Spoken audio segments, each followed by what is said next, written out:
السلام علیکم، میں ہوں آپ کی ہوسٹ ارم ذوالفقار۔ میرے ساتھ موجود ہیں خورشید عباسی صاحب۔ جیسا کہ ٹرانسپیرنسی انٹرنیشنل پاکستان کی تازہ ترین رپورٹ میں انکشاف ہوا ہے کہ پاکستان میں سب سے زیادہ کرپشن محکمہ پولیس کا ہے، جبکہ دوسرے نمبر پہ عدلیہ اور تیسرے نمبر پہ ٹھیکیدار نظام ہے۔ سروے کے مطابق کرپشن کی اصل وجہ ملک میں کمزور ترین احتسابی نظام، طاقتور طبقے کی لالچ اور پیسے کی ہوس کے علاوہ کم تنخواہوں کو قرار دیا گیا ہے۔ اسی بارے میں ہم جانیں گے خورشید عباسی صاحب سے۔ جی عباسی صاحب، پہلے تو یہ بتائیں اس طرح کے سروے کی رپورٹس کیا حقائق پر مبنی ہوتی ہیں؟ دیکھیں جی، ایک طرف حکومت ہیں اور اس کے ادارے ہیں، اور دوسری طرف اس طرح کی رپورٹیں سال بھر میں مختلف اداروں کی طرف سے ہمارے سامنے آتی ہیں۔ جی جی بالکل۔ کچھ ادارے جو ہیں ان کی ساکھ اچھی ہوتی ہے، ان کی رپورٹس پہ جو ہے لوگ یقین کرتے ہیں، نیوٹرل رپورٹ ہوتی ہے، اور کچھ ادارے جو ہیں وہ ادارے اتنے نیوٹرل نہیں ہوتے، ان کی رپورٹس کو لوگ اہمیت نہیں دیتے۔ لیکن اس کے باوجود یہ رپورٹیں جو ہیں یہ مختلف اخبارات میں اور میڈیا کے حوالے سے ہمارے سامنے آتی ہیں۔ تو ابھی جو تازہ ترین رپورٹ جو آئی ہے ایمنسٹی انٹرنیشنل کی طرف سے، اس پہ جو یہ انکشافات ہوئے ہیں، جو جس کی ابھی آپ نے نشاندہی کی بات کی، اس پہ جو ان کی رپورٹ کے مطابق محکمہ پولیس جو ہے وہ اس میں سب سے زیادہ کرپشن ہے پاکستان کے اندر۔ جی بالکل۔ تو اب یہ کوئی نئی بات نہیں ہے، یہ تو دیکھیں پولیس کے حوالے سے اگر ہم بات کرتے ہیں تو ظاہر ہے کہ پہلے دن سے جب بھی گزرے، آپ پیچھے 10 15 20 سال پیچھے چلے جائیں تب بھی اس طرح کی رپورٹیں آئیں، پولیس کے حق میں آج تک کوئی رپورٹ نہیں آئی کہ جو اس میں یہ کہا جائے، یہ انکشاف ہو کہ پولیس محکمہ پولیس جو ہے سدھر گیا ہے، وہاں رشوت نہیں لی جاتی، وہاں جو ہے جو جن بندوں کو لوٹا جاتا ہے، جن کے ساتھ ناانصافیاں ہوتی ہیں، وہاں وہ موقع پہ پہنچ کے ان کی مدد کرتے ہیں، اور اس طرح کی چیزیں ہمارے سامنے نہیں آج تک، اور پہلے آئی ہیں۔ تو ظاہر ہے، اور جب پولیس کی بات کی جاتی ہے تو لوگ اس پہ یقین بھی کرتے ہیں، کیونکہ پولیس وہ واحد محکمہ ہے جس میں لوگوں کو براہ راست ان سے رابطہ ہوتا ہے، اور چاہے آپ کے خلاف ایف آئی آر کٹے یا آپ کسی کے خلاف کٹائیں، دونوں صورتوں میں آپ کو تھانے جانا ہوتا ہے، دونوں صورتوں میں آپ کو تفتیشی افسران کا سامنا کرنا پڑتا ہے، پھر آپ کے تجربات میں اضافہ ہوتا ہے کہ یہ تفتیش کس طرح ہو رہی ہے، اس کا رخ کیا ہے، تفتیشی افسر کیا کر رہا ہے، وہاں پھر رشوت اور پیسے کی لین دین جو ہے آپ کے ہمارے سامنے آتی ہے۔ تو وہ چیز اب میرے ساتھ اگر ایسا ہوتا ہے، آپ کے ساتھ یا کسی کے ساتھ، وہ ظاہر ہے اپنے دوستوں کو، رشتہ داروں کو شیئر کرتا ہے چیزیں کہ میرے ساتھ پولیس نے کیا کیا۔ اچھا، دوسری بات یہ ہے کہ آپ تو سڑکوں پہ دیکھتے ہوں گے کہ خاص طور پہ ایک زمانہ تھا کہ پولیس سرکار کو ڈیوٹی لگائی جاتی تھی کہ آپ سڑکوں پہ کھڑے ہو کے چیکنگ کریں، لیکن جب انہوں نے چیکنگ شروع کی تو بعد میں پتہ چلا کہ ان کی شکایتیں بڑھ گئیں، کیونکہ وہاں چیکنگ کے دوران وہ پیسے بھی لوگوں سے بٹورتے تھے، مانگتے تھے، تو پھر وہ چیکنگ بند کر دی گئی۔ اچھا، اب آپ ٹریفک پولیس کو دیکھیں، ٹریفک پولیس جو ہے ان کے اوپر ایک چالان فکس کیا گیا ہے کہ ایک فی پولیس والے کو، یا ادھر جو بھی ان کا ہیڈ کانسٹیبل ہے یا جو بھی، ان کے 6 سے 7 یا 8 چالان کو لازمی کرنے ہیں صبح سے شام تک۔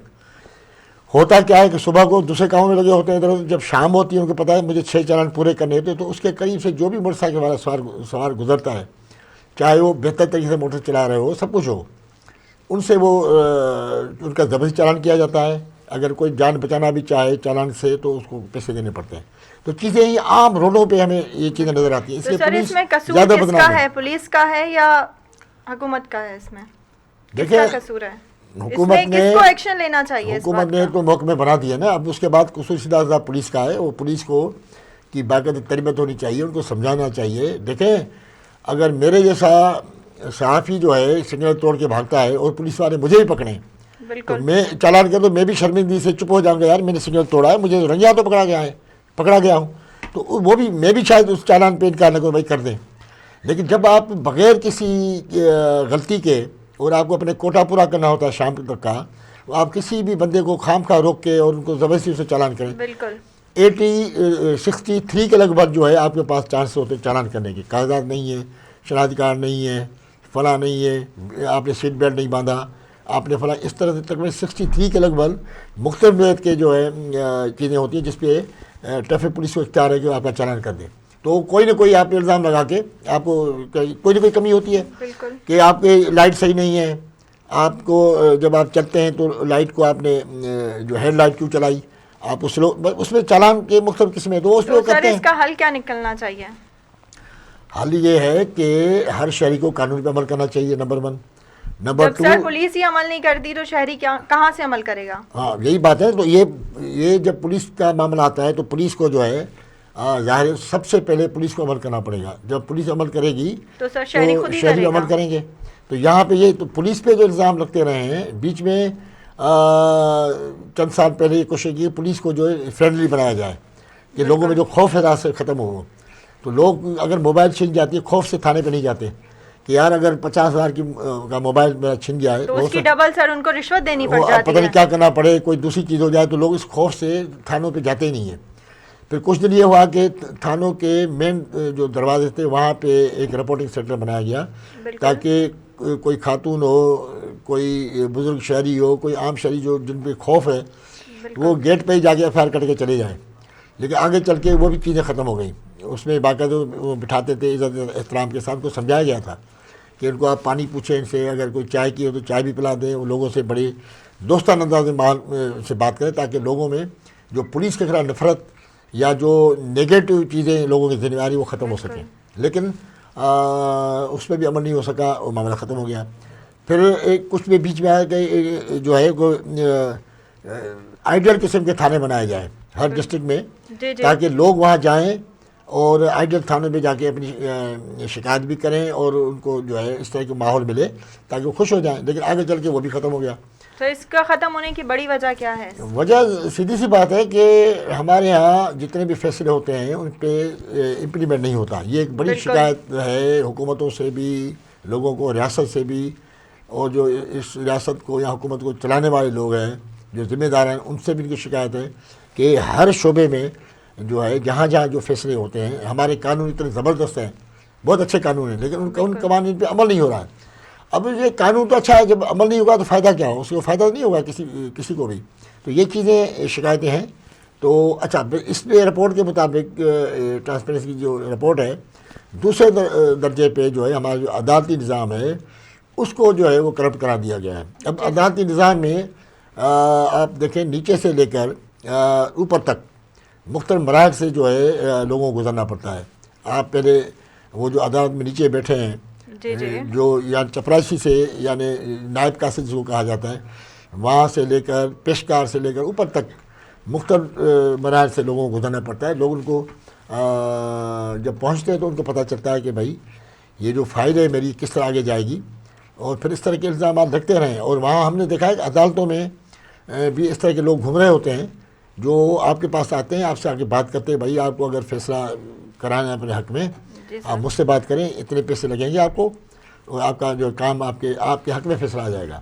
عدالت میں تو لوگ انصاف کے لیے جاتے ہیں، وہاں ہی یہ کام ہوں گے تو کیسے چلے گا؟ اس طرح کی چیزیں ہمیں عام طور پہ نظر آتی ہیں۔ اس لیے میری جو ریکویسٹ ہوگی چیف جسٹس صاحب سے کہ عدالتوں کے اندر کم از کم اس کی چیک بیلنس ہونا چاہیے کہ اس طرح کے لوگ یا اس طرح کی چیزیں جب عدالتوں پہ بڑی نیچی سطح پہ ہوں، لیکن مجموعی طور پہ جو ہے عدالتی نظام جو ہے وہ بدنام ہوتا ہے اور اس کی طرف جو ہے وہ ہاتھ اٹھتے، نظریں اٹھتی ہیں کہ یہ کیا ہو رہا ہے۔ تو یہ چیزیں جو ہیں، لیکن یہ تو ہو گئی سطحی باتیں کرپشن کے حوالے سے، لیکن ویسے عدالت میں آپ جائیں تو آپ کو ایک فیصلہ جو آپ کو مہنگا پڑے گا۔ آپ وکیل کریں، آپ جو ہے عدالت میں آئے جائیں، آپ کو چھٹیاں کرنی پڑیں گی، آپ ڈیوٹی کریں گے، عدالت میں جائیں گے، بچوں کے پیٹ پالیں گے، کیا کریں گے؟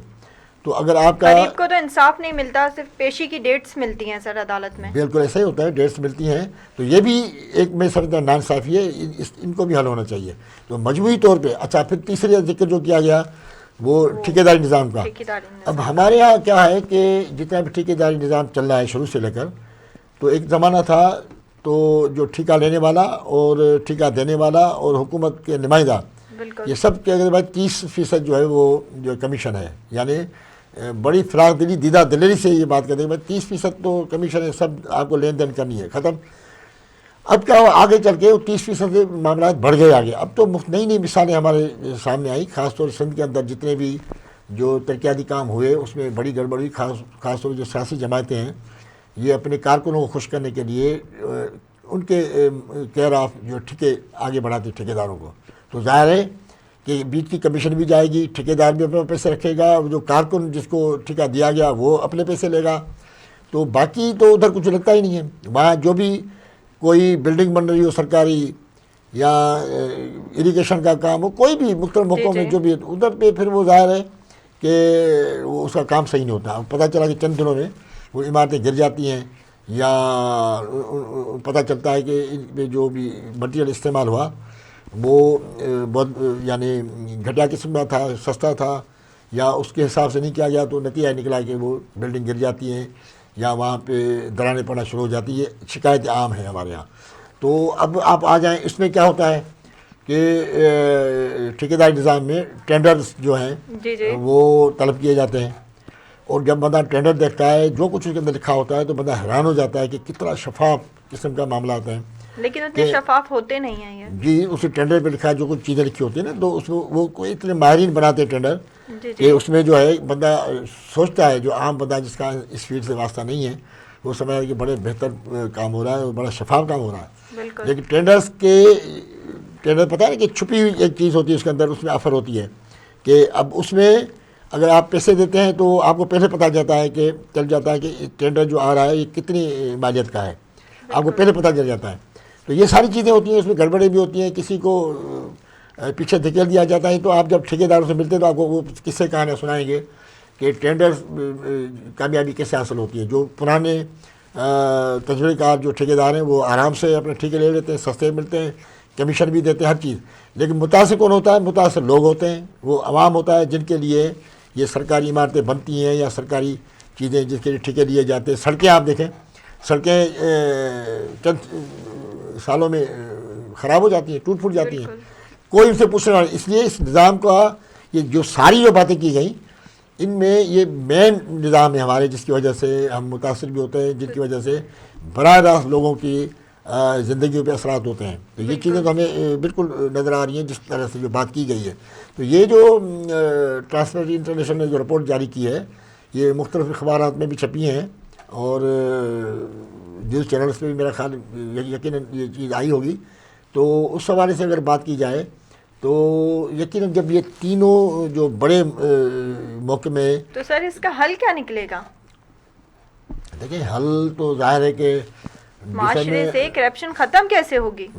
اصل میں دیکھیں، ہم تو زیادہ تر زندگی امید کے سہارے پہ گزارتے ہیں. بالکل. اور ہمارے بڑے بھی کہتے تھے کہ بھائی انشاءاللہ ایک دن آئے گا جو معاشرے سے جو کرپشن ختم ہوگی اور بہتر معاشرہ. سر یہ ختم ہونے کی بجائے بڑھتی جا رہی ہے. لیکن ختم نہیں ہو رہی ہے بالکل، بلکہ نہ ختم ہو رہی ہے بلکہ آرگنائز ہو رہی ہے. اس کو مزید آرگنائز وے میں جو ہے، وہ ایک زمانہ تھا تو کرپٹ لوگوں سے لوگ نفرت کرتے تھے، اب کرپٹ لوگوں سے لوگ محبت کرتے ہیں. ان کو پتہ ہے کہ بھائی یہ پیشے والا بندہ ہے، کیونکہ ہر دوسرا بندہ کرپٹ ہے یہاں پر. جی بالکل. اب تو دیکھیں نا، وہ جو پہلے چیز ہوتی تھی کہ بھائی کرپٹ بندے سے لوگ نفرت کرتے تھے، یا کم از کم اس کو بری نظر سے دیکھتے تھے کہ بھائی اس کے حرام کا پیسہ ہے، اس نے جو ہے لوگوں کا پیسہ لوٹا ہوا ہے. تو لوگوں کے ذہن میں ہوتی تھی. اب وہ معاملہ ختم ہو گیا ہے. اب وہ سمجھتے ہیں کہ یہ بڑا ذہین چالاک ہے، کسی طریقے سے ٹھیکہ لے لیا، پیسے کما لیے. اور پھر لوگ کئی تو ایسے کہتے ہیں بھائی یہ اللہ کی طرف سے جو ہے اس کو سپورٹ ملی ہے، بندہ دیکھو دیکھتے ہی دیکھتے کہاں سے کہاں پہنچ گیا. اس کی عزت بڑھ جاتی ہے. یہ چیزیں معاشرے میں بڑھ جاتی ہیں. جب تک ہمارا معاشرہ مزاحمت نہیں کرے گا تب تک میرا خیال ہے کہ کرپشن جو ہے وہ ختم نہیں ہوگی. اور لوگ مزاحمت کر رہے ہیں، لیکن کیونکہ ایک منظم صورت اختیار کر چکی. کہتے ہیں نا کہ رشوت دینے والا اور لینے والا دونوں جو ہیں وہ اس میں انور سے، دونوں پہ گناہ پڑے گا، اور دونوں جو ہیں وہ اس میں انوار ہیں، دونوں اس جرم کے برابر کے شریک ہیں.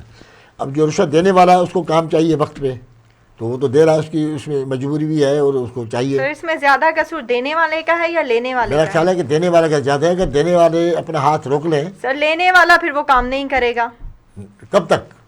یہی تو ہے معاشرے کی مزاحمت. کیا ہوتی ہے معاشرے کی مزاحمت؟ یہ ہوتی ہے کہ آپ نے روکا، اس نے آپ کا کام نہیں کیا، ایک دن 2 دن 4 دن آپ پھر اعلیٰ اتھارٹی کے پاس جائیں، جا کے بات کریں بھائی وجہ کیا اس کی.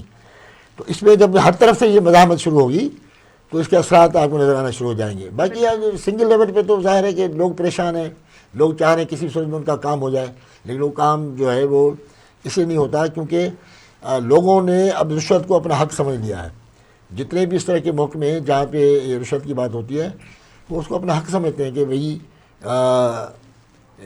ہم دیں گے، کسی صورت میں رشوت لینی ہے ہمیں، اور دینے والا بیچارہ مجبور اپنے حساب سے کرا. تو یہ چیزیں جو ہیں اس کے ریکارڈ کے لیے معاشرے میں ایک تو اتنے قسم کی جو ہے وہ معلومات آ جائیں یا اتنے قسم کی مزاحمت ہو کہ لوگ جو ہے یعنی اس کو ایک برا کام سمجھ کر اس سے خود پیچھے ہٹ جائیں اور کرپٹ لوگوں سے نہ رابطہ کریں نہ کرپٹ لوگوں سے سر جو غریب ہوگا اس کا کام بھی وہ ضروری ہوگا اور وہ کرپشن کے پیسے بھی نہیں دے سکتا تو وہ کیا کرے اس میں؟ دیکھیں ظاہر ہے کہ وہ تو بھوکا مرے گا، نہ اس کا کوئی کام ہو رہا ہے، نہ اس کی کوئی مسئلہ حل ہو رہا ہے، بات اسی پہ اٹکے گی کرپشن پہ، اور آپ کہہ رہے ہیں کہ کرپشن نہ دیں. کب تک؟ جو نظام چلی کرپشن سے رہا ہے تو اس کا کیا حل نکل سکتا ہے؟ دیکھیں میں اپنی ایک بات تھوڑی شیئر کروں کہ جب میں میٹرک میں تھا اس زمانے نئے ڈومیسائل کا سسٹم شروع ہوا تھا. بالکل. تو میں گیا تو اس ڈومیسائل جس کو میں نے جمع کیا تو جو کلاس نے مجھ سے 10 روپے مانگے رشوت کے. اس زمانے میں 10 روپے بڑی چیز تھی. تو میں نے کہا 10 روپے اسٹوڈنٹ بھی تھا. سر آپ نے دیے یا نہیں دیے؟ نہیں میں نے نہیں دیا نا. میں نے کہا بھائی میں کیوں دوں؟ وہ والی مزاحمت کی جو آپ کہہ رہی ہیں.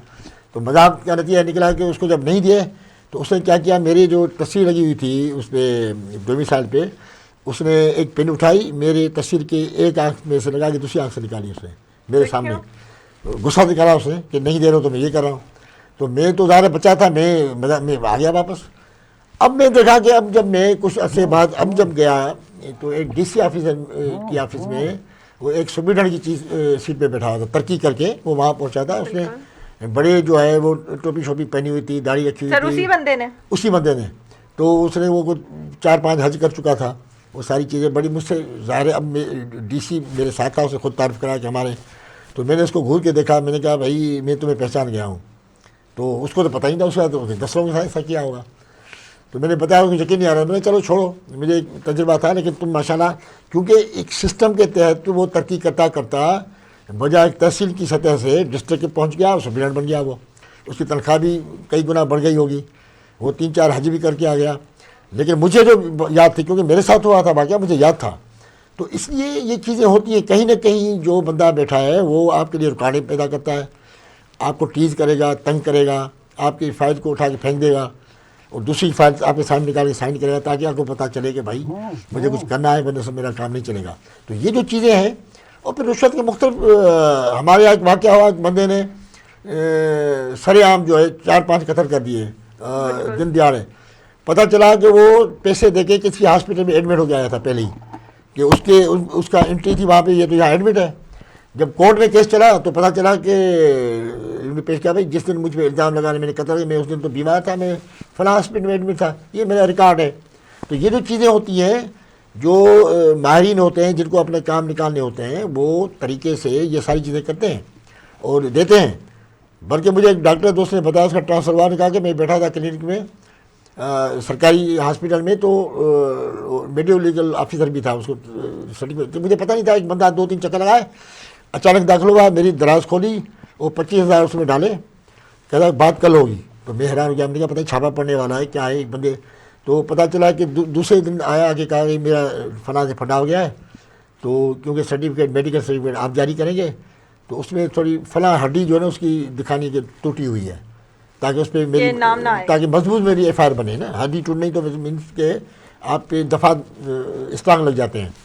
تو یہ چیزیں جو ہے نا وہ لوگ کرتے ہیں اس حساب سے.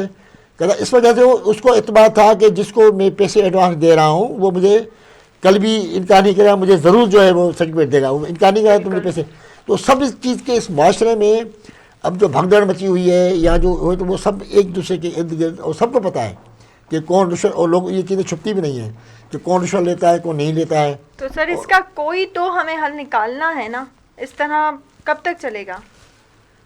دیکھیں حل اس کا وہی ہے، ایک تو لوگوں کو پھر اپنا ہاتھ روکنا پڑے گا، وہی پہلی والی بات. اور دوسری بات حکومت کو اپنے جو ادارے ہیں ان پہ نظر رکھنی پڑے گی. ان کے خلاف کوئی ایسی، میرا خیال ہے کہ ہر دفتر میں کوئی شکایتی باکس رکھنا پڑے گا یا کوئی ایسے آپ کو سسٹم بنانا پڑے گا. کوئی غریب پولیس کے پاس ہی نہیں جاتا، الٹا اسے پیسے دینے نہ پڑ جائیں، حالانکہ اس کی اپنی چیز جیسے کسی کی کوئی بھی گاڑی چوری ہو جاتی ہے وہ جاتا ہے، الٹا اسے رشوت دینی پڑتی ہے. ایسا ہی ہے، بالکل ہے. یہ تو اب نئی باتیں نہیں رہیں، یہ تو اب عام طور پہ ہوتا ہے. لیکن دیکھیں مسئلہ یہ ہے کہ جو اینٹی کرپشن کا محکمہ بنایا گیا، پھر نیب بنائی گئی، یہ سارے کرپٹ لوگوں کی نگرانی کے لیے. اور یہ کسی دوست نے کہا کہ جناب میں تو خیبر پختونخوا گیا تھا، وہاں پہ بلڈر ہے کراچی کا, تو اس کے وہاں بھی کوئی پروجیکٹ تھا, تو میں نے اس کو رشوت آفر کی تو اس نے انکار کیا, نہیں بھائی سختی میں رشوت نہیں لوں گا. تو میں نے کہا یار پھر مجھے میرا کام تو کر دیں, کہتا ہے کام ہوگا. تو میں نے کہا یار چھوڑ دو, پھر تم زیادہ ہی اتنی لے لو تھوڑی سی. تو اس کو تقریباً میں نے کہا 20,000 دیے, اسے لے لیے. اس نے کہا میں اس شرط پہ لوں گا کہ آپ کسی کو بتائیں گے نہیں, کیونکہ ہمارا بار بار چیک بیلنس ہو رہا ہے, فون آ رہی کسی رشوت تو نہیں لی. تو میں نے کہا یار میں نہیں لوں گا, یہ میرا مفاد تھا, میں نے چپ کر کے اسے دے دیے, اسے لے لیے اور میرا کام ہو گیا. تو یہ جو چیزیں ہیں یہ عام طور پہ جو رشوت میں جو اضافہ ہوتا ہے یا جو رشوت خور ہوتے ہیں وہ فخر انداز سے جو ہے چلتے بھی ہیں, کھاتے پیتے بھی ہیں, معاشرے میں عزت دار بھی ہیں, تو ان کو اسی طرح سے جو ہے زبردستی بھی پیسے دیے جاتے ہیں. تو وہ اس کو سمجھتے شاید اس کا گناہ مجھے نہیں ملا, ایک بندہ زبردستی دے گا. تو ہمارے معاشرے میں یہ جو چیزیں ہیں ظاہر ہے سب سے پہلے حکومت کو اس طرح, اب میں نے اینٹی کرپشن کی بات کی, ان پہ کیا الزام لگ رہے ہیں. کئی نیب کے ایسے بندے جن پہ الزام لگ رہے ہیں کہ بھائی وہ تو جو نیب زدہ لوگ ہیں ان سے ان کی دوستیاں ہو جاتی ہیں اور بعد میں کھاتے پیتے رہتے ہیں, ان سے کبھی گاڑی چاہیے کبھی فلاں چاہیے, وہ ان کے سارے کام ہوتے ہیں. اینٹی کرپشن کا کیا ہوتا ہے؟ سر عدالت تک پہ الزام آیا ہے اس چیز کا. دیکھیں نا عدالت پہ بالکل آیا. ان کے جو پیشکار ہیں وہ تو سب کو پتہ ہے کہ سریعام پیسے مانگتے ہیں. بالکل. یا آپ کو ایک جو ہے چپراسی کی اجازت بغیر آپ کسی افسر کیسے مل سکتے ہیں؟ سب سے پاورفل چپراسی ہوتا ہے جو گیٹ میں کھڑا ہوتا ہے. تو یہ چیزیں ہیں, ہر آدمی اپنے پاور کو استعمال کرتا ہے اور اسی سے وہ فائدہ لینے کی کوشش کرتا ہے. بالکل. تو سر پھر بھی جی بہت بہت شکریہ عباسی صاحب, آپ نے ہمیں اپنا ٹائم دیا. اسی کے ساتھ شو کا ٹائم ختم ہوتا ہے. دوبارہ ملیں گے آپ سے نئے ٹاپک کے ساتھ. اسی کے ساتھ اپنی میزبان ارم ذوالفقار کو اجازت دیجیے. اللہ حافظ.